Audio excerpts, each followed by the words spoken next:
So there we are, probably live right now. I'm just going to see if we are connected. Otherwise, we are recording it. Yes, we are. So, hi, Cody. Hello. Welcome to another Monday. There we are, probably live right now. So, just going to turn off the sound. Yeah.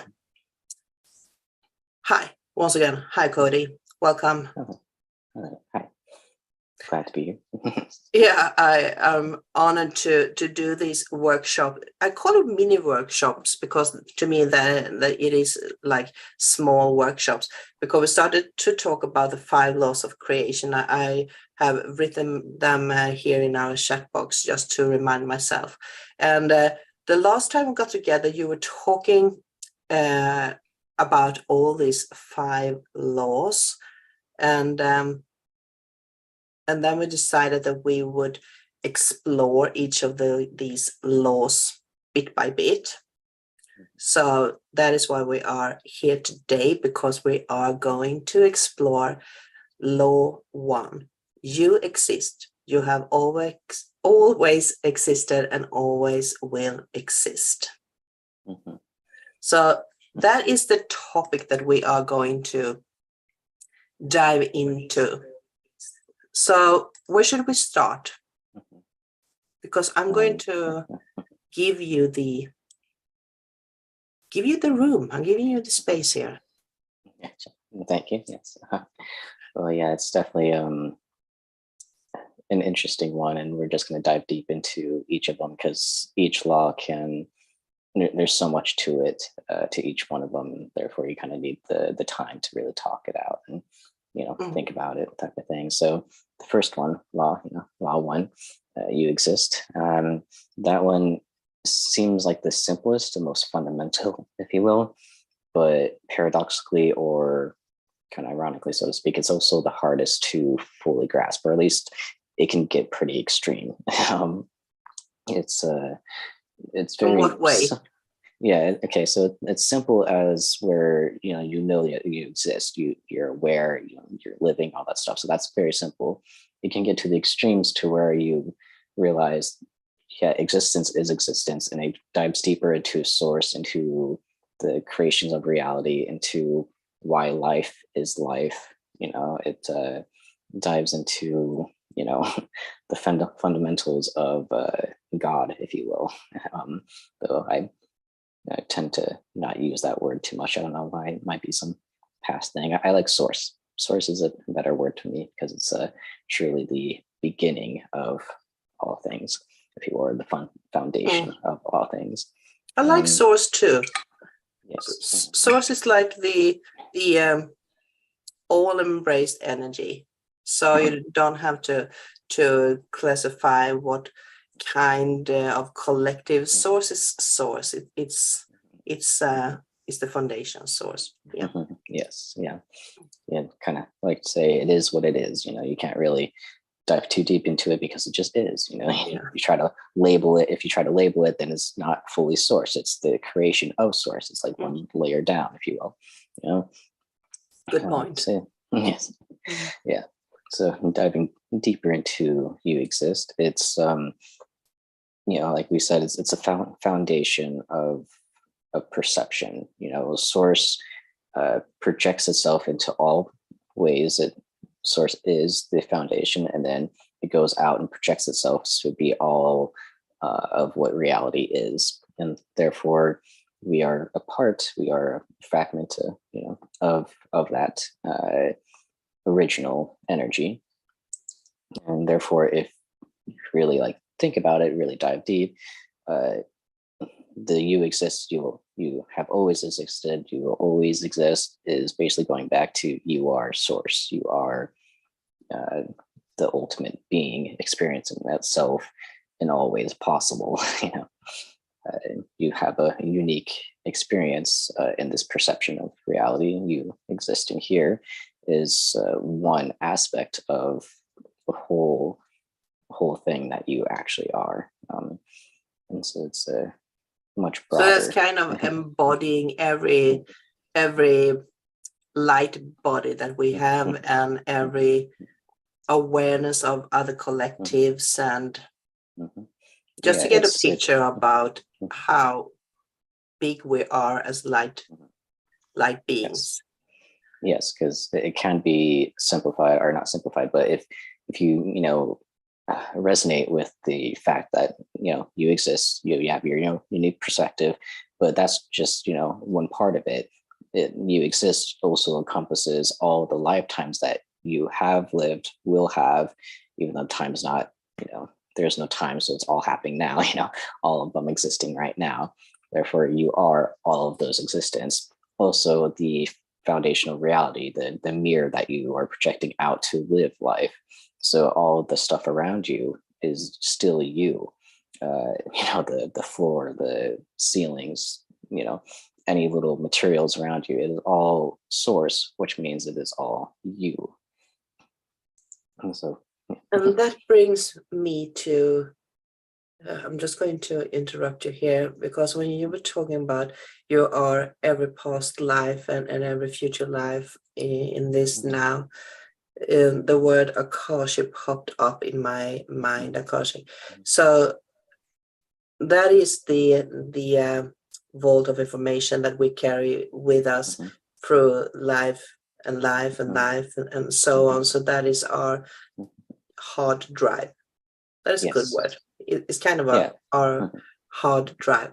So the next question that will follow from there, because there has been a lot of people who wants to clear the Akashic records.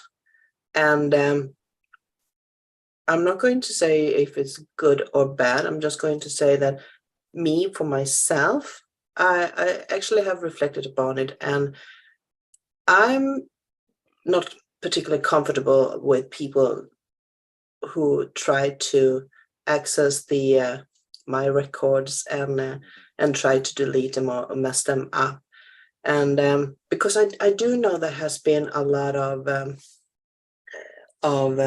spiritual people, you have to do a Akashic cleansing to be able to move forward. And for me, I don't think that is necessary to actually wipe them out. Do you have a aspect on that? Yeah. The Akashic records are just that. They're records of your life. So why do you want to delete something that is a part of your record? You might feel that it's affecting you or something like that, but that's all your belief, your perception of. Basically, you're allowing it to affect you if you want it to affect you. It doesn't have to affect you. You can just be here and now, start fresh, if you will, or you can just live the theme that you wanted to live before you incarnated in this lifetime. It's like you said, you don't want to be getting rid of information. You don't want somebody else to be getting rid of information. Some future life or whatever that is connected to you. You don't want them to be going and deleting part of your information that you're living right now. It's all happening now, but so it's all important, so to speak. You don't want to be getting rid of important information. Yeah. So and then the next question is that could you actually get rid of that, because they are your recordings? So somehow I don't feel that if I should do a Akashic cleansing with someone, I don't feel that I necessarily have to get my information lost on the way, because I don't think that we have the capacity to wipe them out. Probably mess the energy up a bit, but I can see another kind of beauty with this Akashic. You can dive into if there is something that makes me repeat the same things, the same patterns all over again. Maybe I can dive back in the information in the hard drive, to find out the similar patterns there, and maybe get an explanation. So that could be a cleansing too. But yeah. Yeah, I don't think you can actually delete or get rid of any information that is there. All you can do is cover it up, if you will. Like how what is it, Black Ops? Like secret information, stuff like that. They'll have it all written down, but they'll just black it out and, blacking stuff like that. So that's just what's basically happening. You're just kind of just covering up. The information's still there, And then we're back to why we're still here, why we are in this karma evolutionary state of mind that we're working through, because someone has blanked our past. Someone has hidden the information from us. So once again, we are now principally allowing other people to cover up our own information. We are giving our consent when we are going to someone who wants to clean them. Yes, yeah. If you're going to someone specifically for a cleansing of the Akashic records, which is basically just kind of covering up things that you don't feel is right for you, or whatever you feel is icky past information or whatever, you're giving consent to be like, yeah, I want this stuff blacked out, so I don't look at it again. I don't think about it, all that type of stuff. It's still there, but you're just not thinking about it. It's not in your vision, if you will.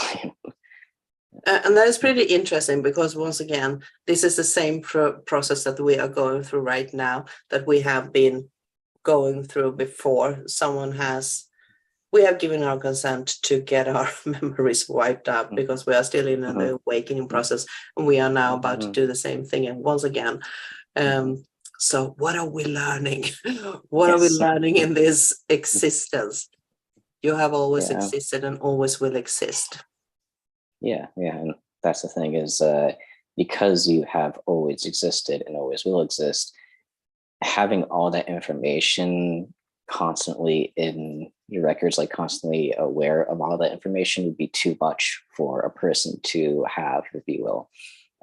We purposely incarnate with no memory of our past and future, all that stuff, because it would hinder our ability to play the game that we're playing now. It'd be too much convoluted, all this stuff happening, and you'd be so focused on all that stuff, or so overloaded with all that stuff, that you wouldn't be able to experience the uniqueness of you now. You'd be constantly comparing you to the others or to the future, all that type of stuff. You wouldn't be able to just exist. Kind of interesting. So to dive into that a bit more, where should we go from there? I don't know. I can kind of expand on basically why we blank out. I kind of basically just said it is like we blank out information so that we can relive things for some things in a different way, a new perspective. And so it's not overloaded with information. It's sometimes we have to, like a computer, we do have to cleanse things out, or kind of open up space for new things to come in. In a computer, that stuff does get deleted, but in Akashic, it's not actually deleted. And therefore, it's just opening up space for new things. That's why we kind of incarnate as a fresh being, to have more space to work with. So if they are saying that these ascension process is about 23 to 25,000 years apart, when they are speeding up and we are moving into a higher frequency or another dimension or higher awareness. So for every journey that we make within these 25,000 years, does our existence gain more information until we are back to the all creating beings that we are? Yeah, eventually we'll get there, and it's a slow process, if you will. But every cycle, every rotation of that 25,000, the equinox, all that stuff. It is basically gaining information, losing it, coming back to what seemed like the beginning again, but at a higher frequency, because you've already gone through one lap, if you will.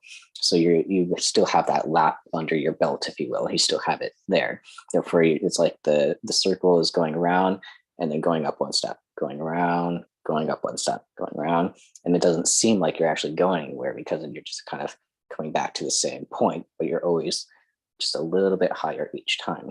And eventually that leads to a civilization ascending to different dimensions, different awarenesses within themselves, to ultimately the going into just pure source. You stop incarnating in physical, you stop incarnating even in dimensional, you stop existing separately and just go straight back to source. But that will take some time. That's not, that's like entire universe spans, there's only yeah. So every stage that we are moving forward in this ascension process, we are expanding our consciousness and getting more and more information back, so to speak. So so the big question that comes right now is, who put this memory loss up on us? Because now that you are talking, it feels like it's a bit of a, if that is the process, then the source itself is the reason behind this memory loss, because it wants to explore or recreate itself within this, reflections and moving upwards. Because I like what you said, that we are repeating everything in every stage that we are moving up for, but with another awareness, because that is also how I feel we are going to do it. And but there can be so much fun in between. But if we leave that in between, who made this journey up? Well, technically we did. It's source. It's source playing as us, and us, we decided we wanted to have fun. Therefore, let's forget stuff so that we can have that fun again. It's extremely boring to know everything. Like when you've already experienced it over and over again, you're like, okay, I want something new. And so you forget, and therefore you can experience it again. Fresh start, fresh, more space, all that type of stuff. It's Alan Watson, one of his lectures, had a very good story, if you will, or example of this, of if you could dream any dream that you wanted every night, and that dream could, time dilate. So one night of dreaming could be 75 plus years in awareness, if you will, and you have complete control. You can do anything you wanted. You have full control.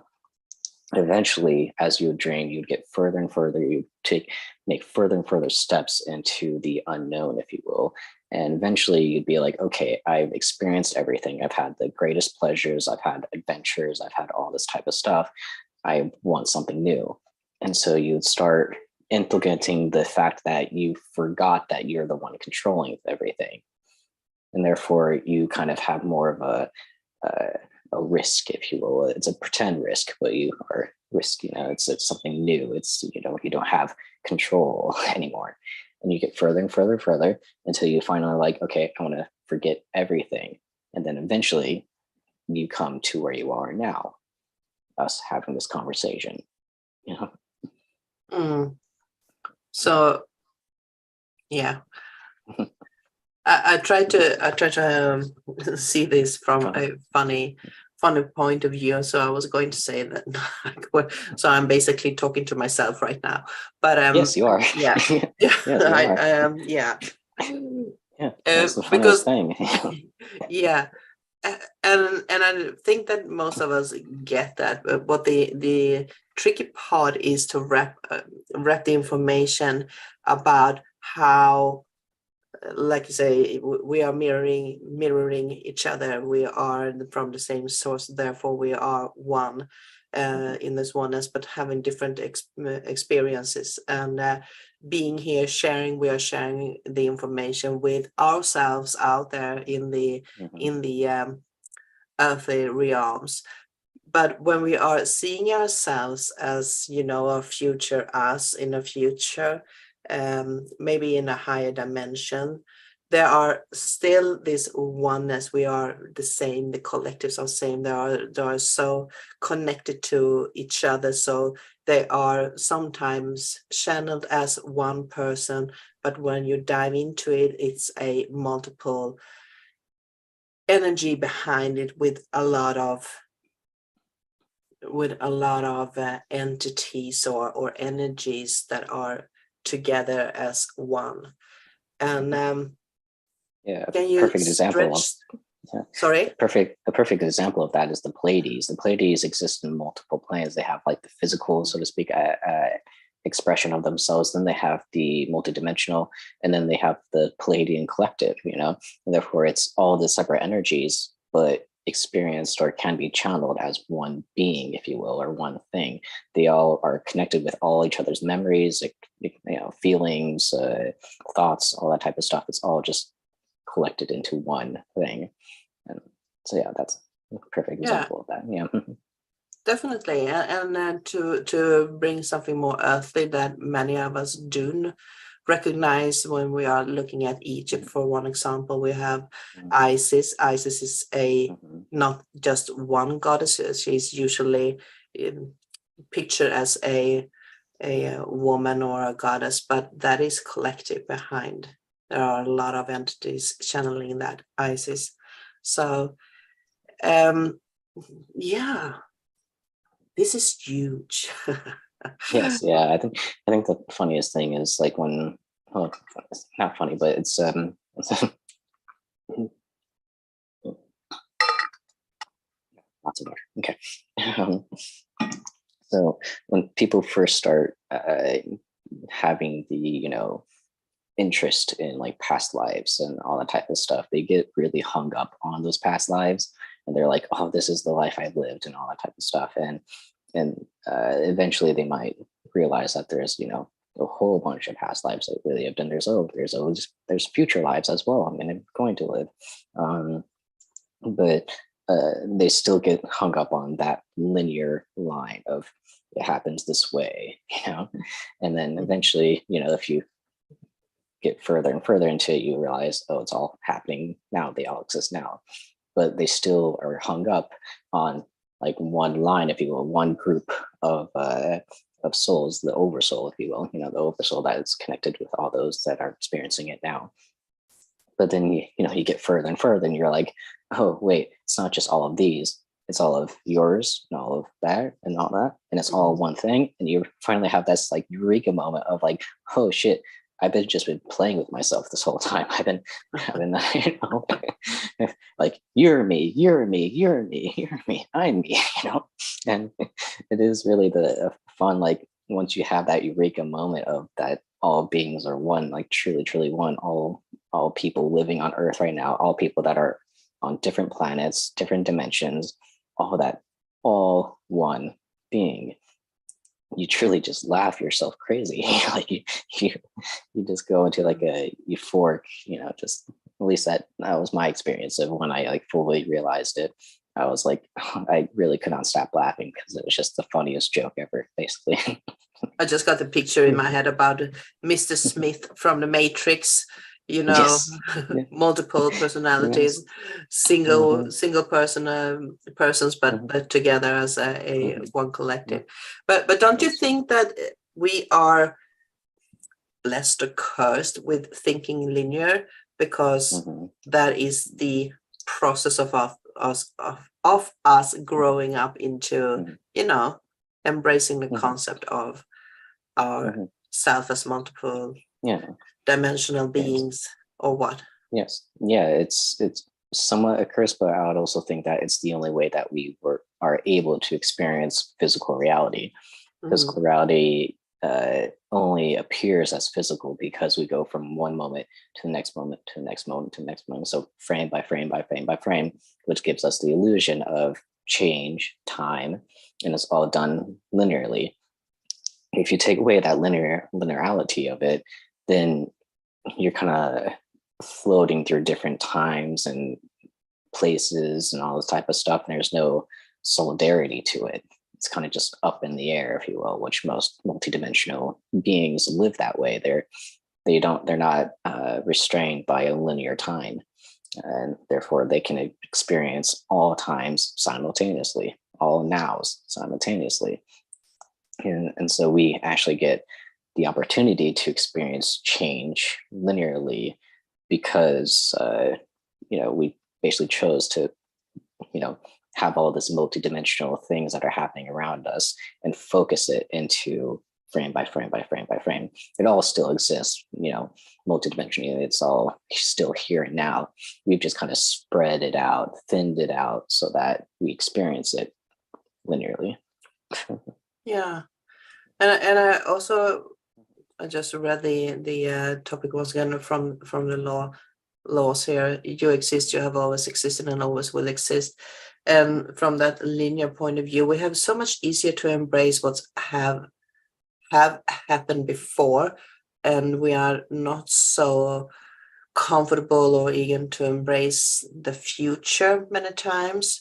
So when we are looking past, we are not only looking at our past lives, but it's so much easier to find connection with so-called other dimensional or another ascension process like stones, gems, because somewhere in this evolution process, we have all been connected to or have been rocks, creation, growth from the very, very beginning. So just to wrap this, process in a quantum process. So if we have source here, I love that you pay attention when I speak, so you can explain my crazy thoughts. But if we have creation here, and creation says that I want to explore a new universe. So the source is like putting out a photon exploding into a reaction and start to create life. Yeah, it projects it out. It says, I want to experience something new, and therefore it projects light out, projects energy. And that energy will first kind of form into a blueprint, a template. And that template would solidify that energy that it put into it into a physical form, which would be a new universe. And from there? And from there, it kind of, forgets that it created itself, if you will, and gets to explore. So that is almost like the birth for a new ascension process. In that moment when the creation is forgetting about why. You say that it forgets about why and how the purpose is forgotten. It's just it's like the blueprint is coming to life by itself, and nothing else matters but the blueprint. Yeah, it's like, source is like, okay, I'm going to lay out this plan for me, and lays out the blueprint, all that type of stuff, and it like basically sends it out. It's like, okay, there's that. And then it's like, okay, now I'm going to close my eyes, I'm going to forget about that, and I'm going to let it do its job that I made specifically for this, and therefore so the blueprint is awareness. Yeah, you can say it would be the beginning of awareness. It is the thing that allows you to be aware, source to be aware. So it's the it's the building plan that allows the building to happen. It's the building doesn't come from the blueprint itself. It doesn't just automatically spring out from that. It's like, okay, we need to follow this, and therefore this will happen. So it's the blueprint. It's the start, and then the action is reality, is the awareness. So I'm just trying to build a picture for how we come to be humans on from the beginnings. So the blueprint are more like the hard drive from the source, and the existence of the blueprint is the awareness, the creation, working from the source. So it manifests itself into to planets. It manifests into universe with planet and suns and other stuff. And through everything that is manifested, a new consciousness is born. Yes, yeah, it's the consciousness will actually almost create the thing itself, if you will, because consciousness is kind of the projector at that point. Originally source is projecting it all, but once source kind of forgets that it's creating it, it becomes pure awareness, pure, perception, reality, and that's what's going to actually do the rest of the work, if you will. It's going to project out the reality, its consciousness, its frequency out. Physical reality, all the physical stuff is not truly real. It's the consciousness that makes it real. It kind of reinforces the belief that it is solid, it is real. As soon as that belief goes away, or there is no reinforcement of that thing, then it disappears again. It goes right back to source.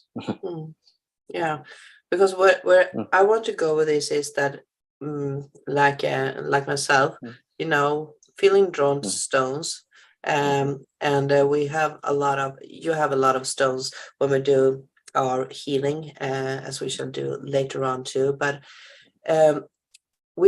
most of us can connect with stones. We are very aware of finding the right stone who has the right frequency and vibration. Yes. And it feels so natural to connect with stones. And then if we go further, we have problem to connect and realize that we are one with nature. But stones are the vibration of nature. So how come that we are so open to some frequencies from the same source? I mean, the earth is the holder of water, the landscape, stones, air, everything. But still we have some difficulties to realize how the awareness of the air or water can affect us in the same way as stones. Or am I wrong? But that is how it'd be how you resonate with it, because some people will be more drawn to water and air than stones. It would seem too solid for them, so to speak, whereas they are a bit more light. And so it's the resonance that you have with it. Some people, like me and you, we really like the solidness, so to speak, the consistent frequency that stones and crystals, all that stuff give off. They have a very stable frequency, and that stable frequency is almost like a safety net. It feels safe, if you will. It's very consistent. You know it's going to have the same energy, so to speak. Whereas plants and trees, all that type of stuff that some people might not be as connected with, they're kind of constantly changing with us. They're growing. They're that type of thing. Therefore, we have a little bit more of a hesitance with it, because they're living their own life. They're truly growing and changing, and therefore that change and growth reminds us that we're growing and changing. And some people try to hide away from that. They don't like change. So because this growth and this connection that we are now talking about is a existence. It is us in the way that we have always existed in one form or another. So therefore, on this linear level that we are right now, maybe it's easier to connect with the elementary from earth, stones, air, than it is to embrace the future lineages that are right around the corner, because they somehow is a bit harder to pull down and embrace. It's so yes. Yeah, well, some people are afraid of the dark, so to speak, and going into the future is like going into a dark room. You don't know what's going to happen, because we've kind of blocked ourselves off from being able to know all realities. We can't really see in the future because we are experiencing it linearly. We are only present of the now. We have awareness of the past, but we have the awareness because we experience it in the now. It's like our brain just makes it now in memory. But the future, because we don't have that memory of it, seems scary. It seems the unknown, and so a lot of people are afraid of the unknown. Therefore, it's harder to connect with future things. So on the next level of our ascension, we will probably feel more connected to something that is for us in this now, very new, who we can't grasp. But when we, made the process, we will probably feel more aligned and more comfortable with a new frequency, because that is integrated back in our memory or our existence. Yeah, well, and the ascension process eventually will stop having behaviors off of fear-based beliefs. The being afraid of the dark and the future unknown, all that stuff it's based on a fear-based belief system. And therefore, if we get rid of or kind of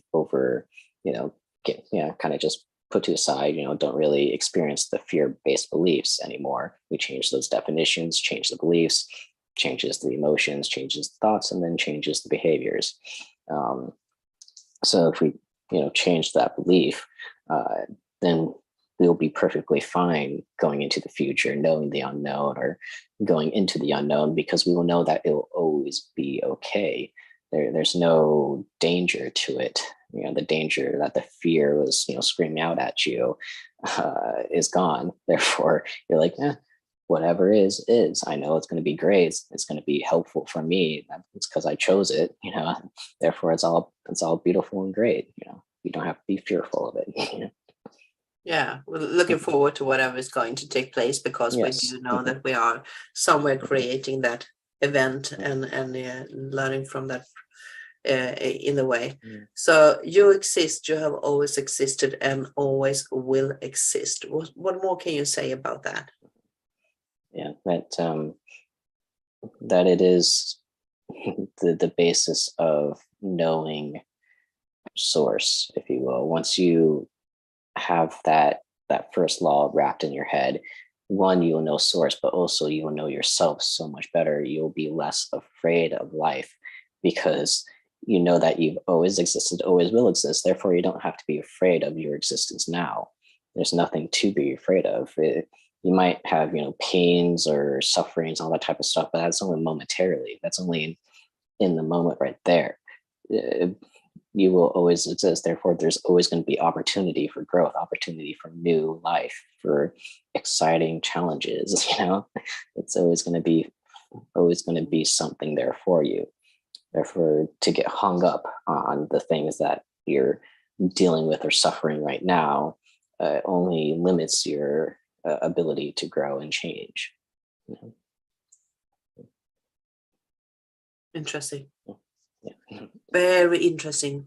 So we are going to follow up on this law one. You exist, you have always existed and always will exist. So we have planned a meditation. Yes. I have planned for Cody to do a meditation. Yes, right. Yes. We set to do it. So, I came up with something, but it's not a full guided meditation like most people would do. It's more if you're going to, sit, if you want to close your eyes, you can, all that type of stuff. And we're just going to have a vision. We're just going to have this visionary thing. And hopefully with that, you will understand a little bit more of you exist, the center, so to speak. So this will just be a meditation for the law one. Yes, not the law one, but law one. Yes. The first law. Yes. First law. Yes, first law. And it's very simple. It's probably not going to be too long, just because I'm going to, keep it very, simplistic, and then we will end our conversation with a healing that we usually do. Yeah. Yes. So it's two separate. Just want to confirm. Yeah. Yes. Yep. Yeah. Okay. So if you want to get into a comfortable space, all that stuff, you sit, close your eyes if you want. Okay. Of course, breathing is always nice for getting into that space. Good calming breath. Now, what I want you to do is have this image of a bubble. Now, a bubble has all these different colors flowing through it. It seems very fluid. But the main thing is that it's a very thin membrane, but the air trapped, sort of not really trapped, but just contained within.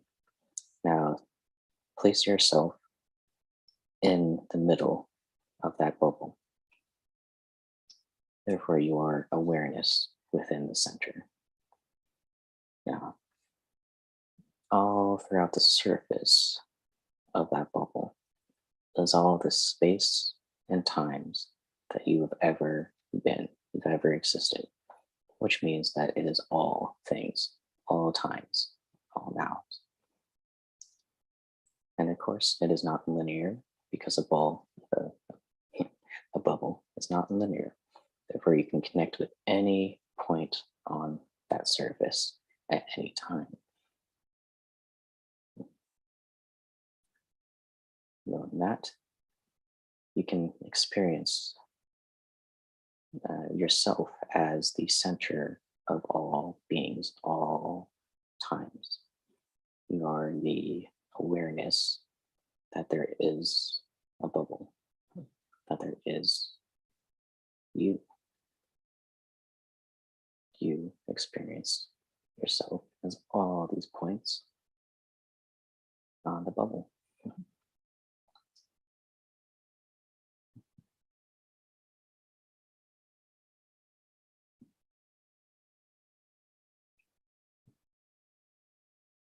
And if you feel comfortable, you can explore different points if you will. But if you also feel, you can be done with that imagery and come back to your body.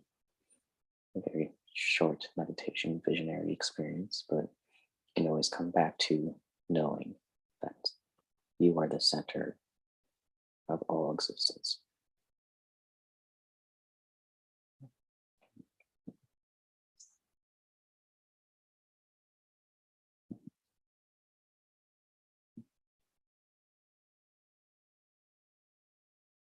So, nice, good, deep breath to end it.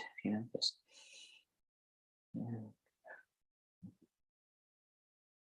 And you're back here now. Yeah. That was a very smooth and soft, short meditation, but it was very smooth. I did get this picture of, when you have this soap water and you blow bubbles. And exactly. and I just dive into one of those. I pull that bubble back to myself and I feel so much lighter right now. That was a beautiful short meditation. Very, very short and very effective. Yes. Yeah. I wanted to keep it short and simple, but if you get too long into it, it kind of gets a little much, and therefore I wanted it, something that anybody really could feel and tap into real quickly. Especially if it's a really good one for if you're really short on time. You have this busy day and all the type of stuff, and you have a few seconds just to have that image of the bubble and you in the center of that bubble makes you feel much lighter, like you said, but also that it is just one point. It is that what you're experiencing now, all this craziness or whatever that you're going through, it's just that one point on the bubble, one point. And you have the entire bubble, that's different. It was very beautiful because it shifted the colors of it. And I also have this, I liked it because from this soap water that is in a container, like we were talking about the blueprint and creation of it.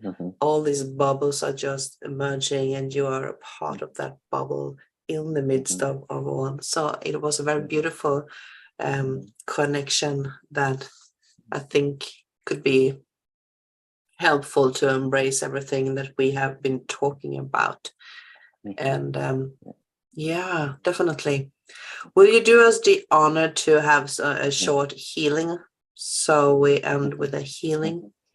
Yep. Yeah. And the perfect stone for this topic or theme would be the sapphire. Sapphire, very good at allowing you to be the full you, or kind of it draws out aspects of your true you into your daily life and such. And so this one will be good for, tapping into that experience of you exist, and so yeah, it's a very good crystal. Yeah. So for anybody that doesn't know, crystal healing is basically just me channeling the crystal's energy. And if you want to accept the energy, just allow, say I accept, if you don't, yeah, it's all up to you. All right. Mhm.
Quite short download of that energy or projection.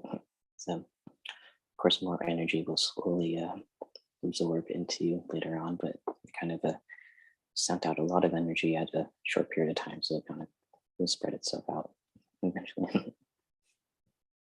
It was definitely integrate. Thank you so much, Cody. I just need to ask you another question. When you do these meditations, do you see pictures or hear something? Mm-hmm. Yeah, usually what I'm doing is kind of seeing the entirety of the channeling of the energy that stuff, and it's usually like a tunnel, if you will. And so it's like I see the tunnel, how big it is, or if it's narrow, and all that type of stuff. And depending on how it is, it's kind of how the energy is going to be. So if it's very thin and narrow, it might be very like intense but long. But if it's like really big, it's kind of lots of energy, but kind of spread out, if you will. And it'll kind of eventually come in. And then when I know that the channeling is done, it'll come down into a single point, and then kind of just be like, okay, done. Yeah. Mm-hmm. I don't see that process, but I can feel the process. You know, you have this, when it's done, the energy is going flat, so to speak. Why I asked right now, because when you were sending healing here, it sounded like there were voices that came from the other side of the house right now, almost like a chanting. So I, flicked and looked if I had left the television on, but it's off. So, and obviously then I gazed upon you, and it looked like you had a hand over the other hand. So there was like the etheric hand with more fingers, or a hand placed above. So therefore, I just asking you if you are aware and see these pictures too. Oh, yeah. Well, I definitely felt the difference of the hands of when I first connect to the crystal. It kind of takes a little bit for it to kind of like sink in, if you will. And then eventually when it did sink in, there is a huge energy right on here, but also pushing from the back of my hand. So it was like it was really projecting out. I didn't necessarily feel the full hand, but I just felt the pressure of it pushing. Definitely more fingers above your own hand today. So, well, thank you, and thank you for that beautiful channeling and healing that we have, and this beautiful short meditation with this soap bubble for me. So that was almost everything about you exist. You have always existed and always will exist in almost 45 minutes. We have taken the whole universe and pressed it into 45. Down 40 minutes. Everything is so clear right now, but it's interesting. So we can always dive into this topic again, and I guess that comes when everything is worked through here, because the next time we get together within 2 weeks will be about law 2. Everything is here and now. Everything is here and now. And that will be the similar concept, or how do you see it? It'd be the step down, so it'd be the actual manifestation or the action of what source wanted to experience. Therefore, it's going to be more talking about the multidimensionality of life and the illusion of time, if you will. Illusion of time is a very hot topic, so we do love that. And manifestation too, of course. Manifesting things is always a hot topic. So next time, within 2 weeks, we will be back here and we will do a law 2. Everything is here and now with Cody Bryce and myself. And Cody will also be doing the meditation of everything is here and now. And we will always end with a healing. Yeah. So thank you, Cody. This is Cody Bryce. Yeah. Any questions, just write them in the chat box here or comment field so we can send them to Cody and let him answer it. So thank you once again, and see you in 2 weeks. Bye.